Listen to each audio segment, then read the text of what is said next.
మీ సొంత ఇంటి కలను నిజం చేసుకోండి. వడ్డీ లేకుండా ఎలాంటి లోన్ తీసుకోవాలో మీకోసమే ఈ వెబినార్.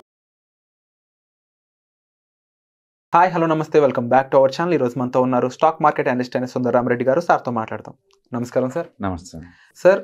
క్వాంట్ స్మాల్ క్యాప్ అనే ఫండ్ ఏదైతే ఉందో మీరు చెప్పిన టైం నుంచి చూసుకుంటే చాలా ట్రెమెండస్ గ్రోత్ కానీ అండ్ ముఖ్యంగా దానిలో ఉన్న ఫీచర్స్ కానీ చాలా అవైలబుల్గా ఉన్నాయి. చాలామందికి పెట్టిన వాళ్ళు కూడా చాలామంది సాటిస్ఫాక్షన్తో ఉన్నారు. అందులో నేను కూడా ఒకడిని. అయితే ఈ ఫండ్ ఏదైతే ఉందో ఇందులో ఉన్న పోర్ట్ఫోలియో స్టాక్స్ ఏ విధంగా ఉన్నాయో చెప్తారా? డెఫినెట్గా అండి. అండ్ ఇండియాలో ఈ ఫండ్ ఒక సంచలనం అండి. అంటే పర్టికులర్గా స్మాల్ క్యాప్ కేటగిరీలో ఇది లాస్ట్ 10 years చూసుకున్నా సరే, 5 years చూసుకున్నా సరే, ఈవెన్ 3 years చూసుకున్నా సరే, 1 year చూసుకున్నా సరే, ఏ పాయింట్ ఆఫ్ లో చూసుకున్నా సరే one of the best performer అనమాట ఇది. ఓకే. అండ్ ఎంత అంటే ఇండియాలో ఈవెన్ పిఎంఎస్ సర్వీస్ వాళ్ళు కూడా సిగ్గుపడాలి దీన్ని చూసి. అంత ఎక్కువ రిటర్న్స్ వస్తాయి. Even PMS service, hedge funds ఆ రేంజ్లో కంపేర్ చేసినా సరే ఇది one of the best and ultimate leading mutual fund అనమాట అది ఆ కేటగిరీలో. అందుకే వీళ్ళు చాలా ర్యాపిడ్గా 20,000 కోట్లకి వెళ్ళారు. 200 కోట్లు ఉండే సైజు 20,000 కోట్లకి వెళ్ళిపోయింది అనమాట ఇది. అంటే క్వాంట్ అంటే నథింగ్ బట్ స్మాల్ క్యాప్, అంతగా ఫేమస్ అనమాట. అంత అంటే వాళ్ళు టోటల్ అసెట్లు మెయింటైన్ చేస్తుంది 60,000 కోట్లు అండి. 60,000 కోట్లు అచ్చం ఈ ఫండ్ ఒక్కటే 20,000 కోట్లు. అంటే ఊహించుకోండి ఎంత పాపులర్ ఇది. ఓకే. అండ్ దీంట్లో ఇన్వెస్ట్ చేయడం అంటే నథింగ్ బట్ మనం మంచి పోర్ట్ఫోలియోలో ఇన్వెస్ట్ చేస్తున్నట్లు లెక్క బై డిఫాల్ట్. అంటే మన ఓన్గా చాలా మంది అనుకుంటారు పేరు చూసి స్మాల్ క్యాప్ కాబట్టి వీళ్ళు అచ్చం స్మాల్ క్యాప్లో పెడతారేమో అనుకుంటారండి. మిగతా ఏ స్మాల్ క్యాప్ మ్యూచువల్ ఫండ్తో పోల్చుకున్న హైయెస్ట్ అలొకేషన్ లార్జ్ క్యాప్కి ఇచ్చే ఫండ్ ఇది. చూడటానికి ఇది స్మాల్ క్యాప్ అనుకుంటారు, అంటే స్మాల్ క్యాప్ రిస్కీ అనుకుంటాం మనం. కాదు, వీళ్ళు పెట్టేది చూస్తే రిలయన్స్, టీసీఎస్ ఇవన్నీ లార్జ్ క్యాప్ అండి. ఇండియాస్ లార్జెస్ట్ క్యాపిటలైజేషన్ ఉన్న కంపెనీస్ అట్లా పెడతారు వీళ్ళు. అందుకే స్మాల్ క్యాప్. మీరు కనుక మనం చూసాం అనుకోండి, ప్రతి 100 రూపాయలు మనం చేసే ఇన్వెస్ట్మెంట్లో ఈ ఫండ్లో కనుక ఇన్వెస్ట్ చేస్తే మన డబ్బుల్లో 10 rupees goes to the Reliance. Okay. అది ఇండియాస్ నెంబర్ 1 కంపెనీ. అవును. ఓకే. 10 రూపాయలు దానికి పంపిస్తారు. అండ్ జియో ఫైనాన్స్కి 7 రూపీస్ 30 పైసలు పంపిస్తారు. అంటే 17 రూపీస్ ఈ 2 కంపెనీలు పెట్టినట్టు లెక్క. ఇది పేరుకి స్మాల్ క్యాప్ అండి. పేరుకి small cap. And third biggest allocation వచ్చేసరికల్లా ఎన్ఎల్సి ఇండియానండి. అండ్ 3.4 రూపీస్ దీంట్లో ఇన్వెస్ట్ చేస్తారు. అండ్ నెక్స్ట్ టీసీఎస్ అండి. టీసీఎస్లో 3 రూపీస్ ఇన్వెస్ట్ చేస్తారు. అంటే వీళ్ళకి 4th బిగ్గెస్ట్ అలొకేషన్ టీసీఎస్ అండి. అంటే ఇవన్నీ లార్జ్ క్యాప్. జియో చూసినా, రిలయన్స్ చూసినా, టీసీఎస్ చూసినా. అంటే దాని మీనింగ్ ఏంటంటే వీళ్ళు స్మాల్ క్యాప్లో వాలటిలిటీ వచ్చింది అనుకుంటే ఎక్కువ మనీ లార్జ్ క్యాప్కి డిప్లాయ్ చేసేసి బ్యాలెన్స్ చేస్తున్నారు. అందుకని మీరు సొంతంగా స్మాల్ క్యాప్ మెయింటైన్ చేసే బదులు పోర్ట్ఫోలియో లాగా దీంట్లోకి ఎంతకంత ఇన్వెస్ట్ చేయడం ద్వారా మనం మంచి రిటర్న్ తీసుకోవచ్చు అనమాట. ఓకే. అంటే 4th వన్ అంటే బికాజీ ఫుడ్స్లో 3 రూపీస్ ఇన్వెస్ట్ చేస్తారు. ఐఆర్బీ ఇన్ఫ్రాస్ట్రక్చర్స్లో 3%. అండ్ హిందుస్థాన్ కాపర్లో 2.8 rupees. And National Aluminium 2.8. And RBL Bank 2.7. And Tata Steel 2.1 rupees.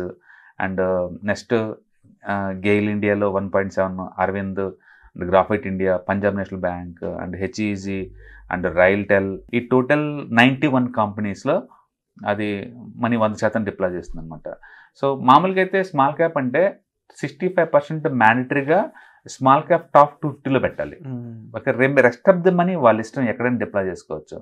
అందుకని వీళ్ళు ఏం చేస్తారంటే ఆ 35% మనీ తీసుకొచ్చేసి ఈ లార్జ్ క్యాప్లో ఉన్న టీసీఎస్ అండ్ రిలయన్స్, జియో వీటిలో ఇన్వెస్ట్ చేసుకుంటూ పోతున్నారు అనమాట. అట్లా వీళ్ళు బ్యాలెన్స్ చేస్తున్నారు. అంటే మిగతా వాటిలో చూస్తే ఎక్కడ ఇంత యూనిక్నెస్ కనపడదు. ఇంత లార్జ్ క్యాప్లో ఈ రేంజ్లో అలొకేషన్ ఎక్కడ కనిపించదు.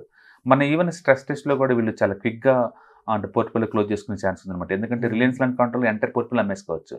ఇట్లా రిలయన్స్, టీసీఎస్ ఇట్లా పెట్టడం వల్ల బెనిఫిట్ ఏంటంటే రేపొద్దున ఏదైనా మార్కెట్ కొలాప్స్ అవుతున్న టైంలో అర్జెంట్ డబ్బులు కావాలనుకోండి, ఫస్ట్ వీటిని లిక్విడేషన్ చేసుకోవచ్చు. అంటే అవి ఒక డెట్ ఫండ్ లాగా వాడుతున్నారు వాటిని వాళ్ళు. అర్జెంట్ డబ్బులు కావాలంటే వీటిని స్పాట్లో అమ్మచ్చు. స్మాల్ క్యాప్స్లో నువ్వు అంత ఈజీగా అమ్మలేవు. మిగతా స్మాల్ క్యాప్స్ అన్ని ఉన్నాయనుకోండి క్విక్గా అమ్మలేవు మార్కెట్ ప్యానిక్లో ఉన్నప్పుడు. బట్ ఇవి లార్జ్ క్యాప్కే 30% అలొకేట్ చేస్తారు కల్లా వీళ్ళు హ్యాండిల్ చేయడం చాలా ఈజీ అనమాట. Very unique style. మిగతా మ్యూచువల్ ఫండ్స్లో ఎక్కడ కూడా ఇంత యూనిక్నెస్ కనపడదు మనకి. అదే నీకు నిప్పాన్ స్మాల్ క్యాప్ అనుకోండి, వాళ్ళు 200 కంపెనీలు ఇన్వెస్ట్ చేస్తారు. ఏ కంపెనీలు కూడా మోర్ దెన్ 2-3% అలొకేట్ చేయరు. వీళ్ళు అలా కాదు. ఒక్క రిలయన్స్కే చూస్తారంటే మనకి మ్యాక్సిమం అలొకేషన్ 10 మ్యూచువల్ ఫండ్స్లో యూజువల్గా 10 కానీ ఎక్కువ పెట్టకూడదు. వీళ్ళు 10% మ్యాక్సిమం అలొకేషన్ చేసి పెట్టేశారు దానికి. అండ్ జియో ఈ 2 కలిపి 17. And next Tata consultancy 3 rupees. మొత్తం కలిపితే 20 రూపీస్ ఈట్కే కట్టేస్తారు టోటల్ అమౌంట్లో. సో వెరీ బ్యాలెన్స్గా చేస్తున్నారండి వీళ్ళు లార్జ్ క్యాప్ దీంట్లో. అందుకని రేపొద్దున ఏదైనా ప్యానిక్ వచ్చినా ఇది సర్వే అవుతుంది. అండ్ మార్కెట్లో డిస్టర్బెన్స్ వచ్చినా ఈ టీసీఎస్ రిలయన్స్ ఉన్నాయి కాబట్టి సర్వే అవుతుంది అనమాట. అంటే స్టాక్స్ని క్విక్గా మార్చడం అనేది వీళ్ళ ప్రత్యేకత. చాలా క్విక్గా మారుస్తారు స్టాక్స్ని. వేరే వాళ్ళలాగా ఒక స్టాక్ని కొంటే 1 year 2 years 5 years ఉంచుకోవాలి అలా థాట్ వాళ్ళకి ఉండదు అనమాట. బేసికల్గా ఏంటంటే వీళ్ళు ఆల్గో ట్రేడింగ్స్ వాడుతుంటారు వీళ్ళు. సో వాళ్ళ అది క్వాంటిటేటివ్ మెథడ్స్ వాడి అది ఆ టైంలో బైక్ సిగ్నల్ వచ్చిందంటే బై చేస్తుంటారన్నమాట. అందుకని హ్యూమన్ ఇంటర్ఫిరెన్స్ పెద్దగా ఉండదు వీళ్ళ దగ్గర. సిగ్నల్స్ వస్తే వాటిని అనలైజ్ చేసి తీసుకోవటం పెడుతుంది తప్ప. అందుకని తక్కువ మ్యాన్ పవర్తో వీళ్ళు చాలా ఎఫిషియన్సీగా మేనేజ్ చేస్తున్నారండి. And one of the best mutual fund. ప్రతిసారి మార్కెట్లో వాలటిలిటీ స్టార్ట్ అయ్యి రికవరీ స్టార్ట్ అవుతే అండ్ కళ్ళు మూసుకుని దీంట్లో ఇన్వెస్ట్ చేయొచ్చు. నేను 13th ఒక 50,000 పెట్టాను దీంట్లో. అండ్ ఇవాళ 4th day 17th కదా.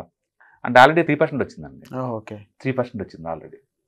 క్వాంట్ స్మాల్ క్యాప్ ఫండ్ విషయానికి వచ్చినప్పటికీ మీరు ఆల్రెడీ స్టాక్లో ఉన్న పోర్ట్ఫోలియోస్ సంబంధించిన ఫండ్స్ అన్నీ చెప్పారు కదా. వెళ్ళే కొద్దీ కూడా వీడు ఇంకా స్మాల్ కంపెనీస్కి ఎక్కువ ఇంపార్టెన్స్ ఇచ్చే ఛాన్స్ ఉందంటారు, లార్జ్ కంపెనీస్కి ఇచ్చే వీళ్ళ స్ట్రాటజీ ఏ విధంగా ఉండే ఛాన్స్ ఉంది? డెఫినెట్గా అండి. సెబీ రూల్స్ ప్రకారం అండ్ డెఫినెట్గా 65% మనీ అయితే స్మాల్ క్యాప్ ఇన్వెస్ట్ చేయాలి. కంపల్సరీ అది ఆ టాప్ 250లో ఉంచి వీళ్ళంతా లెక్కెట్ చేయాలి. And rest of the money వాళ్ళ ఇష్టం, ఎలాగైనా బ్యాలెన్స్ చేసుకోవచ్చు. అది క్యాష్ హోల్డింగ్ అయి ఉండొచ్చు, లేదు అంటే లార్జ్ క్యాప్లో కానీ మిడ్ క్యాప్లో కానీ ఎక్కడైనా ఇన్వెస్ట్ చేసుకోవచ్చు అనమాట. అది వాళ్ళ స్ట్రాటజీ ఎలాగైనా ఉంటుంది. సో నెక్స్ట్ కూడా బుల్ మార్కెట్స్ వస్తుంది. చాలా ఇప్పుడు వాలటిలిటీ ఎక్కువ ఉందనే కానీ మార్కెట్లో అమెరికన్ మార్కెట్ ఆల్ టైమ్ హైలో ఉందండి. అండ్ ఇండియాలో కూడా మిడ్ క్యాప్ నిఫ్టీ ఈరోజు ఆల్ టైమ్ హైకి వచ్చేసింది. Mid cap select already all time హైలో ఉంది. అందుకని డిస్టర్బెన్స్ ఉంటే ఉండొచ్చేమో కానీ ఇప్పుడున్న మార్కెట్లో బేర్ మార్కెట్లు కావండి, డిస్టర్బెన్స్తో ఉన్న మార్కెట్స్ అంతే. అండ్ వరల్డ్ మార్కెట్స్ అన్ని ఆల్మోస్ట్ ఆల్ టైమ్ హై దగ్గరలో ఉన్నాయి. అందుకని డిస్టర్బెన్స్ ఉంది, బట్ స్టిల్ పాజిటివ్ బయాస్ మీద మూవ్ అవుతాయి. ఎందుకంటే ఎలక్షన్స్ అనేది 5 years ఒకసారి జరిగే పొలిటికల్ రిస్క్ అంటే చాలా పెద్ద రిస్క్ బేసికల్గా. అందుకని మార్కెట్ స్కేర్ అవుతుంది. Otherwise it's very full bull market. So ఇలాంటి టైంలో వీళ్ళ స్ట్రాటజీస్ బాగా వర్కౌట్ అవుతున్నాయి. అందుకే లాస్ట్ 5 years ఎక్కడ వచ్చినా మ్యూచువల్ ఫండ్ ఇండస్ట్రీలో క్వాంట్ చాలా ర్యాపిడ్ గా వాళ్ళ ఎయిమ్స్ సైజ్ మూవ్ అవుతుంది. ప్రీవియస్ ఎపిసోడ్ లో కూడా చెప్పారు, జస్ట్ 20 కోట్ల స్టార్ట్ అయింది, ఇప్పుడు 200 కోట్ల వరకు వెళ్ళిందని. సో డెఫినెట్గా ట్రెమెండస్ గ్రోత్ అని డెఫినెట్గా అంటే మీరు స్టాక్ మార్కెట్ లో ఉన్నారంటే ఒక మ్యూచువల్ ఫండ్ లో మీరు ఇన్వెస్ట్ చేసుకోవాలనుకున్నప్పుడు క్వాంటిటీ కన్సిడర్ చేయండి కంపల్సరీగా. ఎంతకంత అలకేట్ చేయడం ద్వారా మంచి మనీ మేక్ చేసుకోవచ్చు. Wonderful sir, thank you so much sir for the information. Suman టీవీలో మీ పర్సనల్ అండ్ బిజినెస్ ప్రమోషన్స్ కోసం కింది నెంబర్కి కాంటాక్ట్ చేయండి.